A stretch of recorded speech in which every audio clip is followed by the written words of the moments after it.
Mountains in North America are famous for their unpredictable snowstorms and hazardous weather conditions. Mount Lafayette, the tallest peak in the Franconia Ridge, is one such mountain notorious for its rugged terrain. Although the mountain attracts a large number of tourists who hike the snowy trails in good weather, climbers avoid the mountain in bad weather because of the risks present. Some climbers, however, are fearless. One of them was Emily Monica Sotelo, who saw firsthand how unforgiving the White Mountains can be. This is the sad story of a young hiker who disappeared in the White Mountains. Emily Sotelo was a 19-year-old hiker from Westford, Massachusetts, who had a dream of summiting all 48 peaks over 4,000 feet in New Hampshire before her 20th birthday. She was a sophomore at Vanderbilt University. Emily had a passion for volunteer work in healthcare and education. On November 19, 2022, she and her mother visited New Hampshire during the Thanksgiving vacation. Before Emily began her adventure, she first checked the weather reports. The forecast for the valley below the summit predicted temperatures between -27 and -35 degrees below zero. Her mother had also been watching and later said in an interview, "It was cold, but I didn't know anything about the mountains or anything else. It did not look bad." On November 20th, 2020, she began her solo hike at Lafayette Place Campground in Franconia, New Hampshire.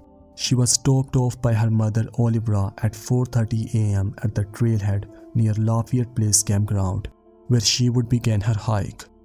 After the hike, she would be picked up by her mother between 3 p.m. and 3:30 p.m. at the Flume Gorge parking lot. Her intention was to hike Mount Lafayette, Mount Lincoln, and Mount Flume, three of the most beautiful and challenging mountains in the White Mountain Range. But she had no idea that this adventure would turn into a nightmare for her and her family. Since childhood, she had created a love for hiking and nature.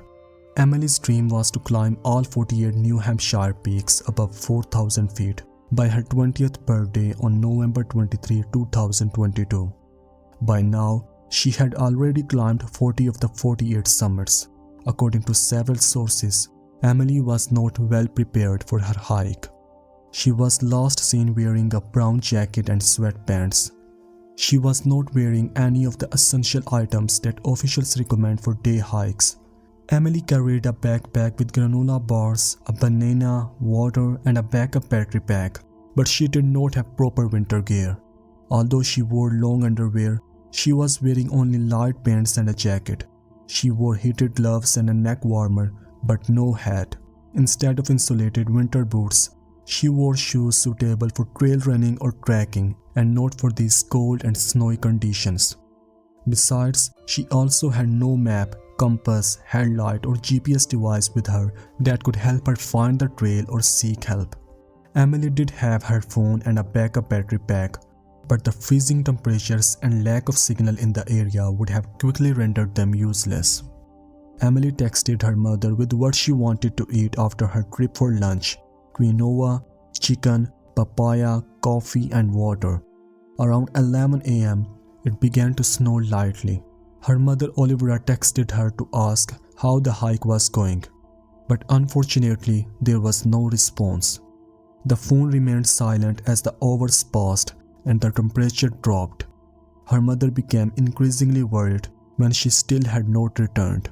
She tried calling her daughter again and again, but there was no answer. Emily was reported missing by her family. Local authorities decided to cooperate with the New Hampshire Fish and Game Law Enforcement Division to conduct a search and rescue operation.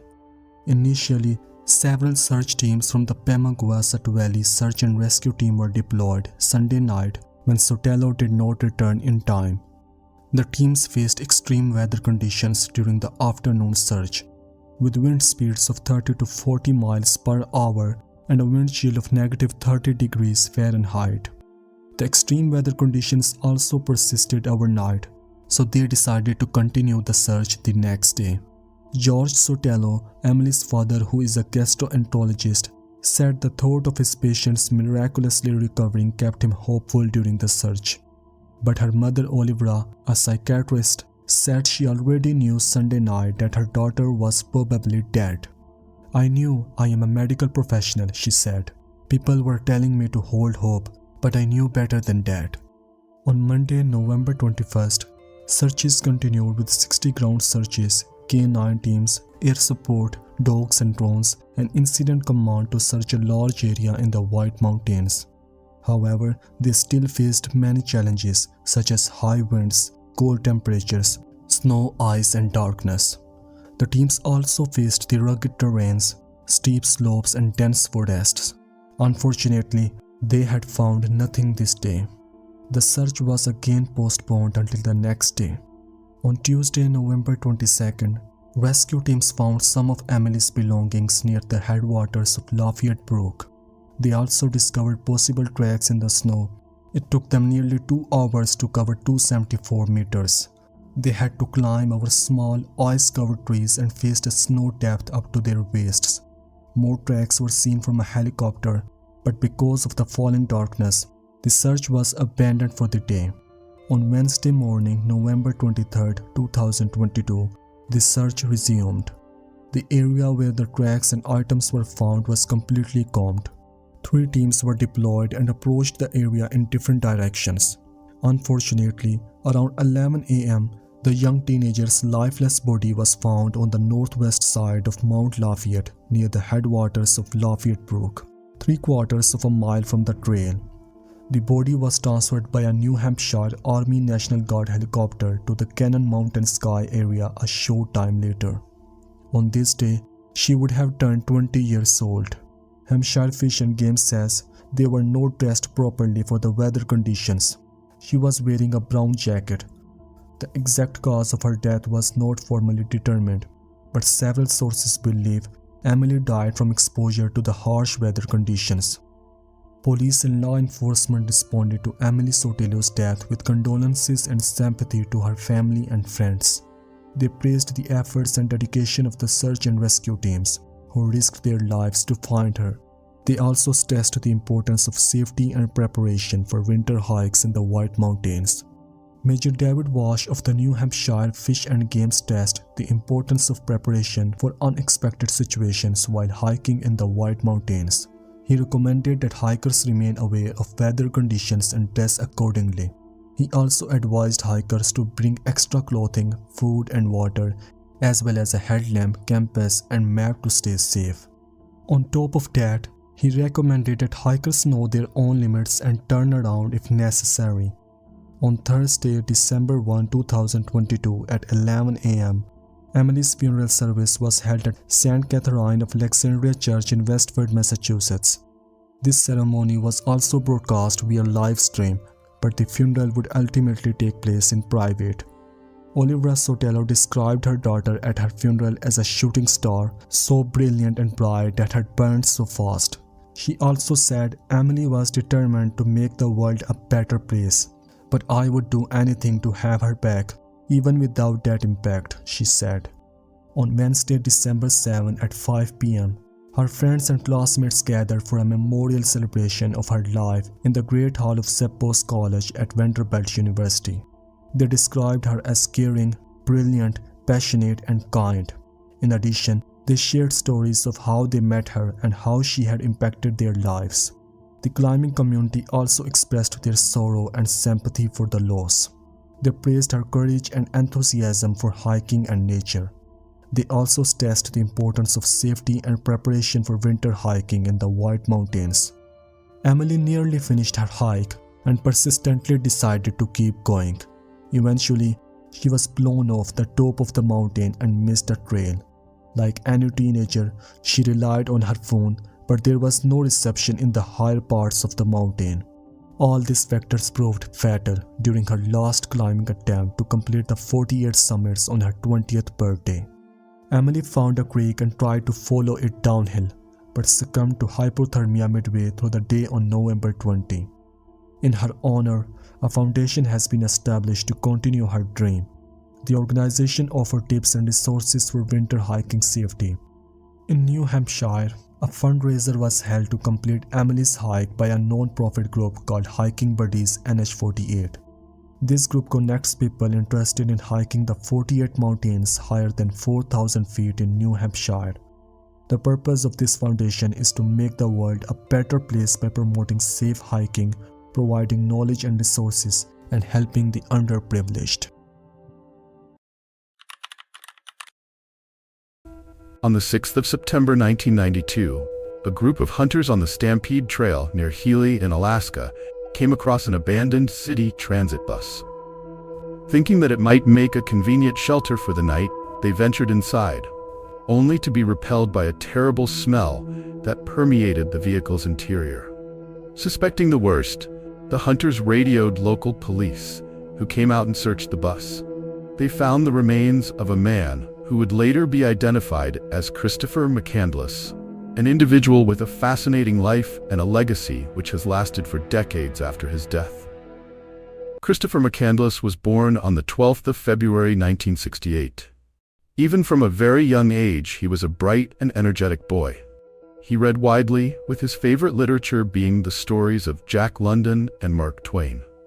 Outdoor adventure was a common theme in these books, and also a massive part of Christopher's life. From as young as 8 years old, he took part in hiking and camping expeditions that would challenge children twice his age. Although there were happy parts to his childhood, it is clear that Christopher's relationship with his parents was not a good one. His siblings report that his father was a violent alcoholic, and that there was often physical violence in the family home. Christopher's parents dispute these claims, but even setting any domestic violence aside, Christopher frequently found himself at odds with his mother and father. He abhorred their materialistic ways and felt stifled by the vision they had for his life. He complained that they were detached from reality. He didn't want to live the comfortable, middle-class life they had planned for him. He wanted to find his own, more meaningful path through life. By the time he turned 22, Christopher was determined to get away from home. After graduating from Emory University in Georgia with excellent grades, he finally put his plan into action. Without telling anyone of his intentions, he donated the vast majority of his savings, around $24,000, to the charity Oxfam, then burned the small amount of cash he had left. He packed a few possessions into his car, a road trip across the country. For the next 2 years, Christopher drifted from place to place, enjoying a life of freedom and adventure. He lost his car in a flash flood and resorted to hitchhiking. He spent some months working on a farm before taking off for the open road again. He kayaked along the Colorado River all the way to Mexico, and then was briefly arrested when he tried to re-enter the United States on foot. And through it all, he left a distinct impression on everyone he met. Some people found his determination and enthusiasm inspiring, while others were unsettled by his restless energy. Throughout these years, Christopher lived with very little money. He often foraged for food and would get around by hitchhiking and stowing away on freight trains. He tended to refuse offers of help from other people, preferring instead to rely on his own resources, even when this caused him significant hardship. He repeatedly noted that he wanted to escape from society and live his life to the fullest out in the wild. During this time, he went by an assumed name, Alexander Supertramp. In his journal, he wrote a third-person description of his new identity. 2 years, he walks the earth. No phone, no pool, no pets, no cigarettes. Ultimate freedom. An extremist. An aesthetic voyager whose home is the road. Escaped from Atlanta. Thou shalt not return, because the West is the best. And now, after 2 rambling years, comes the final and greatest adventure. The climactic battle to kill the false being within and victoriously conclude the spiritual revolution. 10 days and nights of freight trains and hitchhiking bring him to the Great White North. No longer to be poisoned by civilization, he flees and walks alone upon the land to become lost in the wild. The wild that Christopher referred to was Alaska, a place where he intended to live off the land for a period of several months. By April 1992, he had hitchhiked his way there, securing one final ride to a trailhead outside the town of Healy with a local electrician. On hearing that he planned to hike off into the Alaskan bush, the man became worried by Christopher's lack of equipment and supplies and offered to drive him into town and buy him more equipment. Christopher refused this offer, but did accept a sandwich and a pair of waterproof boots. Adding these to his meager supplies, he marched off into the wilderness, never to be seen again. After 3 days of hiking, Christopher came across an abandoned Fairbanks City Transit System bus. The vehicle had been hauled out there in the 1960s to provide shelter for laborers building a road in the area, and had been abandoned when the project fell through. After sitting empty for several decades, the bus was now to become Christopher's home. Living off the land, even with the shelter provided by the bus, wasn't an easy task. Christopher foraged berries, hunted local wildlife, and at one stage even shot a moose, although he was only able to eat a small part of its meat before it spoiled. A few months on, with hunger setting in, Christopher made an attempt to return to civilization, only to find that the Teclanica River, which he had easily waded across on his way out, was now swollen to the point that he could not possibly cross it. He realized he was trapped in the wilderness. Tragically, although Christopher didn't know it, salvation was only a very short distance away. Just 800 meters or half a mile along the river was a cable crossing that he could have used to get safely to the other side. Unfortunately, with no maps and little knowledge of the area, he would never discover just how close he had been to a possible way out. Stymied, Christopher returned to the bus and soon posted a note on the door. "Attention possible visitors. SOS. I need your help. I am injured, near death, and too weak to hike out of here. I am all alone. This is no joke. In the name of God, please remain to save me. I am out collecting berries close by and shall return this evening. Thank you. Chris McCandless." August? Over the next few weeks, he began slowly to starve to death. There are various theories about how Christopher met his ultimate demise. Some believe that he may have accidentally ingested a poison that made him too weak to forage, others that he simply couldn't find enough edible plants or game. Whatever the cause, though, in the end it was a lack of food that ended his life. He kept a diary until the very end, writing a few brief words to describe each day. His entry for his 100th day in the wild paints a grim picture. Day 100. Made it, but in weakest condition of life. Death looms a serious threat, too weak to walk out, have literally become trapped in the wild. No game. There is no entry for day 113. It is likely that this is the day when Christopher passed away. Just 19 days later, hunters would stumble across his body in the bus, the police would be called, and by close examination of his writings and possessions, the full sad story would emerge. Since the death of Christopher McCandless, this tragic narrative has been told the world over. Numerous books have been written, and in 2007, the story was adapted into a phenomenally successful film. Many thousands of people have described the way in which Christopher's story resonated with them, noting how it spoke to their desire to live more freely, to escape the constraints of society, or to reconnect with nature and the wild. At the same time, his actions have drawn criticism. Some people, including Alaskan natives who live near the Stampede Trail, have described him as foolish and naive. They point out how severely underprepared he was to live off the land, and how his vision for his life may not have been realistic, given his knowledge and abilities. There is nothing that illustrates Christopher's complicated legacy as clearly as the bus in which he sheltered during his time in the wild. It remained in place on the Stampede Trail for several years after his death, during which time it became a popular attraction for people who had heard Christopher's story. Hundreds would hike out to visit it each year, writing tributes on the shell of the vehicle and leaving behind objects and messages in memory of Christopher McCandless. Reaching the bus was, however, no easy feat, and over the years many would-be visitors got into difficulty while trying to find it.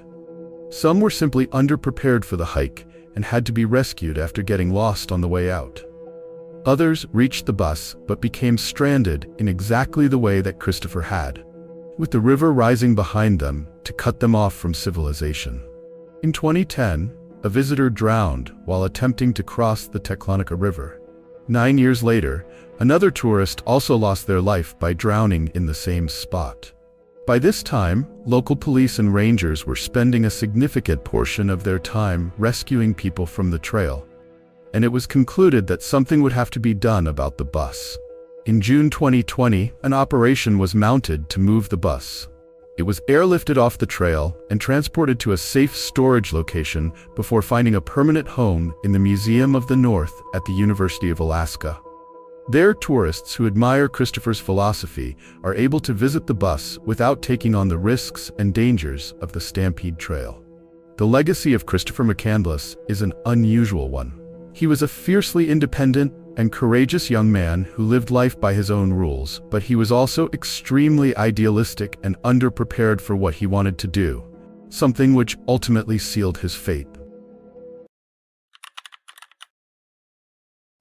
In 1981, a man is stopped off for a 5-month stay to photograph the wilderness and wildlife of the Alaskan bush. He takes everything he needs for the stay and more. However, a simple miscommunication with the pilot leaves him stranded and fighting for survival. This is the story of Carl McCunn. Most people know the story of Chris McCandless. His life is depicted in the Paramount vintage movie Into the Wild and the 1996 book by John Krakauer of the same name. It tells the story of a 24-year-old that hitchhiked into the Alaskan wilderness. He followed the Stampede Trail and found an abandoned bus on the eastern bank of the Susquehanna River. McCandless was motivated by the various books that he had read and wanted to experience living off the land in a remote area of Alaska. After a series of errors in judgment, Chris found himself trapped on the far side of the Teclanica River. The river rose from runoff from the mountains during the summer, and in mid-August of 1992, he died of starvation. Chris kept a diary of his time in the bus, and his final entry read, "I have had a happy life and thank the Lord. Goodbye and may God bless all." If Chris McCandless had ever heard of a man named Carl McCunn, he may have thought twice or at least been better prepared to enter the Alaskan wilderness. Carl McCunn's story is a precursor to Chris McCandless. Carl McCunn was born in Munich, Germany in 1947, while his father was stationed there in the US Army following the Second World War. He grew up in Texas and joined the Navy shortly after high school. He served 4 years, then eventually ended up in Anchorage, Alaska, following his dream of being a wildlife photographer. During Carl's time in Anchorage, he took trips into the wilderness to capture the amazing Alaskan landscape and wildlife. In 1976, he spent 5 months in the Brooks Range. This is an extremely remote mountain range in northern Alaska. This range is mostly uninhabited even by Alaskan standards. The Brooks Range forms the northernmost divide in North America, with streams on the north side flowing into the Arctic Ocean and streams on the south side flowing into the northern Pacific. The wildlife includes sheep, bears, wolves, moose, and caribou. This area is one of the most remote and least disturbed wilderness in North America. Carl was so impressed by this remote and isolated area of the world that he wanted to capture its beauty through photography. This experience provided Carl with the motivation and confidence to do more deep wilderness camps alone to photograph nature. In 1981, he returned to the Brooks Range on another 5-month photography trip. He hired a bush pilot to drop him off 220 miles, 362 kilometers northeast of Fairbanks. He was stopped off at the confluence of the Colleen and Porcupine rivers. As this was not Carl's first trip, he came prepared. He had 500 rolls of film, 1400 pounds, 640 kilograms of provisions, 2 rifles and a shotgun. The bush pilot dropped him off in March, and after arriving, Carl threw away 2 boxes of shotgun shells in the river, as he believed he had brought too much and it was only weighing him down. This action would later torment him. Over the next 5 months, Carl lived off of his provisions while photographing nature. The 5 months that he had lived below the Brooks Range were very successful and fulfilling for Carl. He also kept a diary of his activities during this time. However, when early August came and went, Carl knew that he had made a terrible mistake. He believed the bush pilot was returning to pick him up in early August, but that was clearly not the case. Carl wrote in his diary, I think I should have used more foresight in arranging my departure. I will soon find out. The bush pilot later recalled that he had told Carl that he might be in Alaska at the end of the summer. The pilot assumed that because it was not definite that he would be in the area at the end of the summer, Carl had made other arrangements to be picked up. However, Carl had not made other arrangements. At this point, Carl didn't know how long it would be until someone came looking for him. So he began rationing the food that he had left. He began hunting in an attempt to live completely off of the land to keep his provisions for winter if it took that long. Initially, he was successful. He shot ducks and muskrat. He even pulled a carcass of caribou that had died in the lake, but he was not able to properly preserve the meat, and it spoiled. He wrote, "Humans are so out of their modern-day element in a place like this."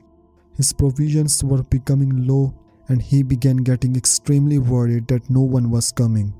He was hoping that his family would contact someone to look for him when he didn't arrive. He had provided maps to his family and friends, but no itinerary, so his family didn't know when he was to return. He had also asked his father not to contact the police if he was not back by the end of the summer, because if the trip was going well, he would probably stay longer. Carl wrote, "Certainly someone in town should have figured something must be wrong, me not being back by now, but then again, there is probably no one in town who gives a. What in the hell do those people think I gave them maps of my location for? Decoration?" But his friends came through. His friends called the Alaskan state troopers and informed them of Carl's location and that he should have returned by now. The state troopers immediately had a bush pilot fly to his location to check on him. Carl had also provided a map of his location to the state police, so his camp was not difficult to find. In the first pass, the pilot flew over the camp and saw Carl waving his orange sleeping bag very casually in the air. As Carl didn't seem distressed, the pilot made a second pass. On the second pass, the pilot indicated that Carl had casually waved to him. The pilot took a third pass. On the third pass, the pilot indicated that Carl was slowly walking to his tent and did not signal the pilot. The pilot surmised that because there was no indication of distress, that Carl was not in need of assistance. Carl, however, believed that the pilot was getting help. Later that evening, Carl began to rethink his interaction with the pilot. Carl wrote, "I recall raising my right hand shoulder high and shaking my fist on the plane's second pass. It was a little cheer, like when your team scored a touchdown or something. Turns out that's the signal of all okay, do not wait. It is certainly my fault I am here now. Man, I can't believe it. I really feel like a klutz. Now I know nobody is shown up from that incident." However, Carl's luck soon changed slightly. Soon after this unfortunate event, Carl was digging up a trench when he found a cache of rabbit snares and candles. He set the snares and kept hunting to stay alive. He caught rabbits and squirrels for a while, but the lake was freezing over and snow was becoming more and more regular. He saw his first wolf and tried to shoot it with his .22. The wolf yelped and ran into the bush. He wrote, "Bad shot and bad show of patience." By October, he was snaring rabbits, but wolves and foxes had realized that the rabbits were easy prey when they were snared, so they were stealing Carl's food. This severely reduced Carl's food. He was not able to compete with the natural predators in the region. Carl wrote again in his diary, "It's been a terrible day for me, and I won't go into it. Hands getting more frostbitten every day. Have only one meal of beans left. Honestly, I am scared for my life, but I won't give up." In November, Carl ran out of food. He caught a squirrel and wrote, "But that's only a tease, even when you chew up and swallow all the bones too." Around Thanksgiving, he wrote, "I feel miserable. Have the chills upon waking for the past 3 days. I can't take much more of this. Can't stop thinking about using this bullet."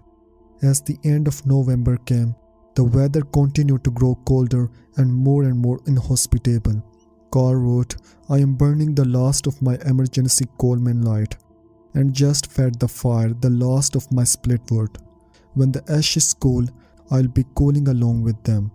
I chickened out once already, but I don't want to go through the chills again. Then say it doesn't hurt." Carl wrote a letter to his father explaining how to develop his film and requested from the person that found him that his belongings be given to his father. He offered his rifles and shotgun to the person that found him for their trouble. He pinned the note to his ID and entered his final diary. "If my body has been eaten on, or if it turns out I take my own life, just put me under a tree so I can at least make a decent meal for some critter. I don't want my family to see me that way. They'll be hurt enough as it is. Should I crazily attempt walking out in my condition and am nowhere to be found, please carry out the above will. I kindly thank whoever may do so. The ID is me, Natch." By January, Carl's friends were extremely worried and called the Alaskan State Trooper's office again. On February 2, 1982, several state troopers rode in a plane. They landed near Carl's campsite. They found his body inside his tent, along with the note, his 100-page diary, and the rifle Carl had used to shoot himself. As Carl's father described him, Carl was 6'2", 240 pounds, with reddish-brown hair and an outgoing personality. Beware of the dangers of the Alaskan wilderness, and rest in peace, Carl McCunn.